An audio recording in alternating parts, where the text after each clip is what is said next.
आज हम एक और मशीन लर्निंग एल्गोरिथम देखेंगे जो कि ज़्यादा इफेक्टिव तरीके से कॉम्प्लेक्स नॉन लीनियर फंक्शंस को लर्न कर लेता है। और एज ए डेटा साइंटिस्ट हमें इसका भी, इस वाले एल्गोरिथम का भी पता होना चाहिए। ये भी सुपरवाइज्ड लर्निंग का एल्गोरिथम है। उसको ज़रा डिटेल में देखने से पहले हल्का सा रिकैप करते हैं कि अभी तक हमने क्या देखा है मशीन लर्निंग के बारे में। इस एल्गोरिथम को देखने से पहले ज़रा सा रिकैप कर लेते हैं कि अभी तक हम क्या देख चुके हैं। अभी तक हमारी ये अंडरस्टैंडिंग डेवलप हो चुकी है कि there is a range of machine learning algorithms which can be used in to solve machine learning problems, either they are regression problems or classification problems. The amount of data being used as training data is very important. जितना हमने पिछले मरतबा देखा था कि अगर हम training data का साइज इंक्रीज करते जा रहे हों तो तमाम के तमाम एल्गोरिथम्स जो उस पर्टिकुलर स्टडी में इस्तेमाल हुए थे वो सब के सब अपनी परफॉर्मेंस इम्प्रूव कर रहे थे। फिर अमाउंट ऑफ डेटा मैटर करने के साथ साथ एक चीज़ जो मैटर करती है वो है कि हम किन फीचर्स को इस्तेमाल कर रहे हैं for I mean to solve a problem which is machine learning problem. हम रिग्रेशन कर रहे हैं या क्लासिफिकेशन कर रहे हैं, वो फीचर्स क्या हैं जिनको इस्तेमाल किया जा रहा है, वो कौन से पैरामीटर्स हम चूज़ कर रहे हैं। अगर हम ऐसे पैरामीटर्स इस्तेमाल करें, ऐसे फीचर्स इस्तेमाल कर रहे हैं जो कि किसी काम के नहीं हैं, जिनसे प्रिडिक्शन हो ही नहीं सकती, जिनसे कोई ह्यूमन एक्सपर्ट भी प्रिडिक्शन नहीं कर सकता, उन फीचर्स को इस्तेमाल करने से कोई फ़ायदा नहीं होगा, हम चाहे जो मर्ज़ी सोफिस्टिकेटेड मशीन लर्निंग एल्गोरिथम इस्तेमाल कर लें। फिर हमने ये भी देखा है अभी तक कि रेगुलराइजेशन पैरामीटर्स हमारी काफ़ी मदद करते हैं। उनके हम रेगुलराइजेशन पैरामीटर्स के ज़रिए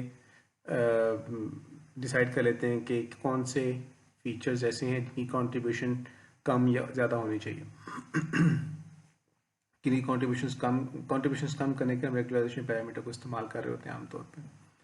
फिर हमने अभी तक जो बात की थी उसमें ये था कि अगर हमें अच्छी परफॉर्मेंस चाहिए किसी एल्गोरिथम से तो हमें क्या करना चाहिए, हमें ऐसे फीचर्स सिलेक्ट करने चाहिए, ऐसे फीचर्स इस्तेमाल करने चाहिए जिसमें कोई इन्फॉर्मेशन हो, ताकि अगर कोई ह्यूमन भी उसकी बेस पे कोई एक्सपर्ट भी कोई प्रिडिक्शन करना चाह रहा हो तो वो कर सके। अगर वो प्रिडिक्शन कर सकता है, अगर हमने फीचर इस तरह के इस्तेमाल किए हैं, तो हमें चाहिए कि हम रिच मॉडल्स इस्तेमाल करें जो ज़रा से कॉम्प्लेक्स हों ताकि बायस का इशू ना हो, यानी लो बायस मॉडल्स इस्तेमाल करने की ज़रूरत है। लो बायस मॉडल्स इस्तेमाल करें और उनको ओवरफिट होने से बचाने के लिए हम कहते हैं कि ट्रेनिंग डेटा का साइज़ काफ़ी ज़्यादा इंक्रीज़ कर दें। ट्रेनिंग डेटा का साइज़ जितना ज़्यादा होगा, मॉडल के लिए, एक रिच मॉडल के लिए उतनी इफ़ेक्टिव चीज़ होगी वो, और वो उसकी बेस पे अच्छा लर्न कर लेगा। तो ये हमारी अभी तक की अंडरस्टैंडिंग है। अभी तक हमने क्या किया है, लीनियर रिग्रेशन देखी हुई है, रिग्रेशन विद मल्टीपल एट्रीब्यूट्स भी देखी हुई है, हमने पॉलिनोमियल रिग्रेशन भी देखी है, और हमने लॉजिस्टिक रिग्रेशन जो कि क्लासिफिकेशन का एल्गोरिथम है वो भी देख लिया हुआ है। लॉजिस्टिक रिग्रेशन को ज़रा सा मुख्तलिफ व्यू से देखते हैं आज कि उसका हाइपोथेसिस किस तरह का है। अगर हम देखें तो ये हमारा हाइपोथेसिस है जो कि एसिम्प्टोट कर रहा है 0 से 1 के बीच में। इसमें हम कर क्या रहे हैं, इसमें हम देख रहे हैं कि अगर y की वैल्यू 1 होगी तो हमें असल में h of x approximately equal to 1 चाहिए होता है। अगर हम देखें तो ये वाला पॉइंट हमें याद होगा, ये 0.5 था जिसको मैंने रेड कलर से मार्क किया है y एक्सिस के ऊपर। y axis my h of x and x axis is my z। और हमारा जो h ऑफ x है वो 1 के करीब होता है जब हम कह रहे होते हैं कि जी y इक्वल टू 1 प्रिडिक्ट हो, तो हम चाहते हैं कि h ऑफ x 1 के करीब हो। यहाँ पे अगर हम देखें इस पूरे एरिया में हम ये चाह रहे हैं, इधर भी हम ये चाह रहे हैं। ऑन द अदर हैंड जब हमारा y इक्वल टू 0 हो तो हम चाहते हैं कि हमारा h ऑफ x 0 के करीब हो, जैसे ये वाला एरिया है। ऑलराइट, इन दोनों पॉइंट्स में हम ये देख सकते हैं कि हमारा जो थीटा टी एक्स है, यानी जो हमारा z है, z इन दोनों केसेस में क्या है। पहले केस में जब y इज इक्वल टू 1 तो z is actually increasing this direction, positive x axis की तरफ मूव कर रहा है। इसका मतलब है z is much larger than 0। जैसे z 0 से बड़ा होता रहेगा, हमारा थीटा टी एक्स बड़ा होता रहेगा, इसका मतलब है तो हमारा एच ऑफ एक्स 1 के करीब जाता रहेगा। ऑन द अदर हैंड अगर हमारा थीटा टी एक्स 0 से काफ़ी नीचे, तो हमारा थीटा टी तो हमारा जो एच ऑफ एक्स है वो 0 है, वो 0 हो जाएगा। This is essentially what we want from logistic regression. तो उसके बाद प्रोसेस को हमने ज़रा से मुख्तलिफ तरीके देखा है कि हम मुख्तलिफ तरीका क्या है कि हम थीटा टी एक्स की वैल्यू बहुत बड़ी 0 से काफ़ी बड़ी अगर होगी तो हम y इक्वल टू 1 प्रेडिक्ट करना चाह रहे होते हैं। जब हम y इक्वल टू 1 प्रेडिक्ट करना चाह रहे हैं तो हम चाहते हैं कि थीटा टी एक्स की वैल्यू काफ़ी बड़ी आए, और अगर हम y इक्वल टू 0 प्रेडिक्ट करना चाह रहे हैं तो हम चाहते हैं कि थीटा टी एक्स की वैल्यू का। ये हमारा लॉजिस्टिक रिग्रेशन का, अगर हमें याद हो, हमारा कॉस्ट वाला फैक्टर था कि एक एग्जांपल को given example y hypothesis x output करने की कॉस्ट क्या होती है, अगर हमें याद हो तो ये कॉस्ट थी। इसको अगर हम देखें इस कॉस्ट को, तो इसकी जो दो टर्म्स थी, एक टर्म हमें नज़र आ रही है इस तरफ और दूसरी टर्म नज़र आ रही है हमें इस तरफ, जो माइनस के बाद की टर्म है। हम अगर इनको प्लॉट करें तो ये टर्म कुछ इस किस्म की प्लॉट होती है। इफ y इक्वल टू 1, जहाँ पे हम कह रहे थे कि we want theta T X to be very large, तो उस केस में अगर हम देखें थीटा टी एक्स यहाँ पर भी में पॉजिटिव एक्सेस पे मूव करता हुआ नज़र आ रहा है, और ये हमारी कॉस्ट की टर्म है जो कंट्रीब्यूट कर रही है। इसका मतलब है अगर z is if y equal to 1, that mean theta T X जितना बड़ा होगा उतना वो कम कंट्रीब्यूट करेगा कॉस्ट में, यानी कॉस्ट में उसी तरफ से कंट्रीब्यूशन, उसकी टर्म की कंट्रीब्यूशन बहुत छोटी होगी, जिसका मतलब है कि वो पेनल्टी नहीं पड़ रही होगी हमारे एल्गोरिथम को। जबकि थीटा टी एक्स अगर y इक्वल टू 1 के केस में थीटा टी एक्स बहुत ज़्यादा बड़ा ना हो, जैसे कि यहाँ पर है, तो वो कॉस्ट काफ़ी ज़्यादा पेनल्टी के तौर पर आ रही होगी हमें, और हमारा एल्गोरिथम उसके हिसाब से लर्न कर रहा होगा। दूसरी टर्म देखते हैं। दूसरी टर्म देखने से पहले देखते हैं कि अगर हमारे पास एक इस तरह का कॉस्ट फंक्शन हो, जैसे मैंने अभी ग्रीन लाइन में यहाँ पर दिखाया, ग्रीन लाइन वाला फंक्शन भी कुछ इस किस्म का काम ही कर रहा है, लेकिन ये क्या कर रहा है, ये उसकी निस्बत ज़रा ड्रॉ करना शायद आसान है, उसकी निस्बत ज़रा सा सिंपल फंक्शन लगता है, बिकॉज ये फंक्शन सिर्फ combination of two straight lines है। एक स्ट्रेट लाइन एक पर्टिकुलर स्लोप के साथ आ रही है 1 तक, इस पॉइंट तक, और दूसरी स्ट्रेट लाइन बिल्कुल पैरेलल टू एक्स एक्सिस, बल्कि exactly on the x axis move कर रही है। तो यानी एक स्ट्रेट लाइन जो है ये 1 के बाद 0 वैल्यू आ रही है। अगर मैं स्ट्रेट लाइन को एक और फंक्शन कह दूँ, it is also function of z, for example it is k of z, तो वो कह रहा है ये इस पॉइंट के 1 के बाद ये फंक्शन अपनी वैल्यू 0 रखता है, जो ग्रीन वाला फंक्शन। ऊपर ये खास पर्टिकुलर स्लोप के साथ वैल्यू आ रही है, वो स्लोप कोई भी हो सकती है, हमें इससे भी कोई सरोकार नहीं है। तो हम अगर इस ब्लू लाइन की बजाय इस ग्रीन लाइन को अपना कॉस्ट फंक्शन कहें या अपनी कॉस्ट वाली टर्म कहें, तो शायद हमें कुछ कंप्यूटेशनल बेनिफिट्स हो जाएं कि इस लीनियर मतलब एक स्ट्रेट लाइन से रिलेटेड कंप्यूटेशन हमारी कम होंगी as compare to this blue line.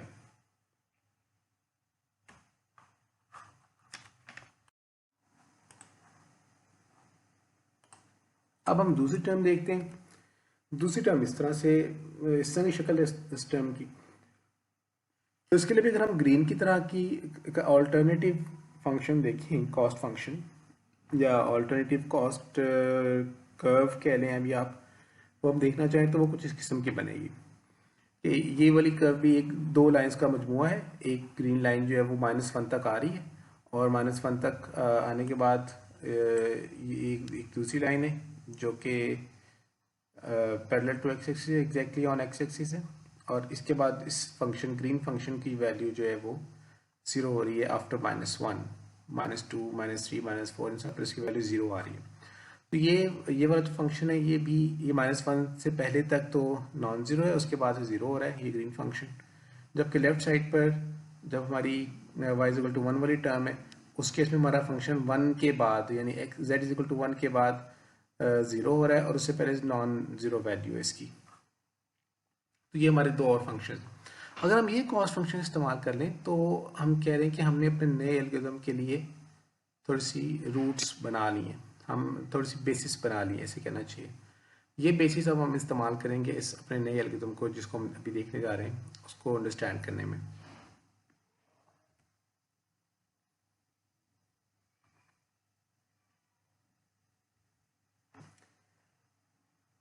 ऐसा करते हैं, इन दोनों को नाम दे देते हैं, जो ग्रीन लाइंस हैं।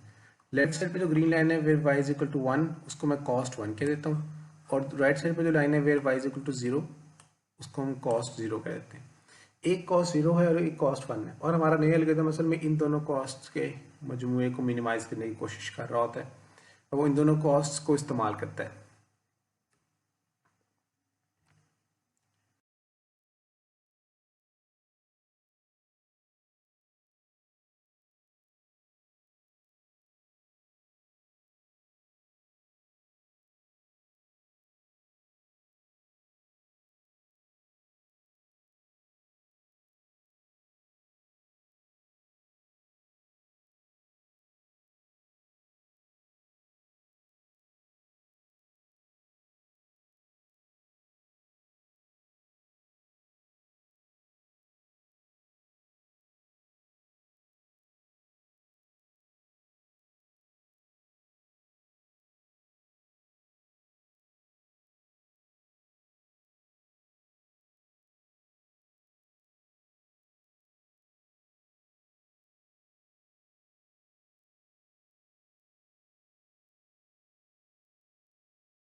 एसवीएम का हाइपोथेसिस देखते हैं वो किस तरह का होगा।